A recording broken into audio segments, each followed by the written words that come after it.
হে everyone, আসসালামু আলাইকুম। আমি ফারজানা ইভাস ক্রিয়েটিভ মাইন্ডে আপনাদের সবাইকে স্বাগতম।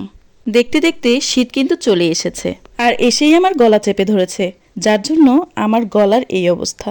ভিডিওটি শ্যুট করেছি 1 সপ্তাহের বেশি হলো। ঠান্ডা লাগার কারণে ভয়েস ওভার দিতে দেরি হলো।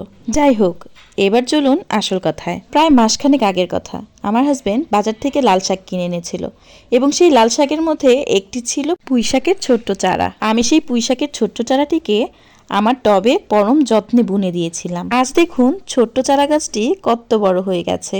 এবারে ডাঁটাসহ টাটকা টাটকা পুঁইশাকগুলো সুন্দর করে তুলে নেব।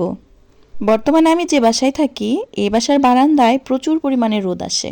আর ছোটবেলা থেকেই আমার গাছপালার প্রতি অনেক দুর্বলতা, যার কারণে আমি যেখানেই যাই সেখানেই কোনো না কোনো গাছ লাগানোর চেষ্টা করি। আর আমার গাছের দিকে তাকিয়ে থাকতে খুবই ভালো লাগে, যা ভাষায় প্রকাশ করার মতো নয়।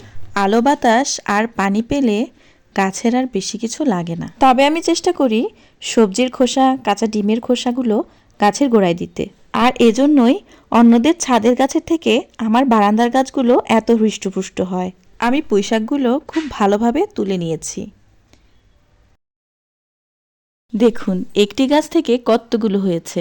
এবার এগুলোকে রান্না করার পালা।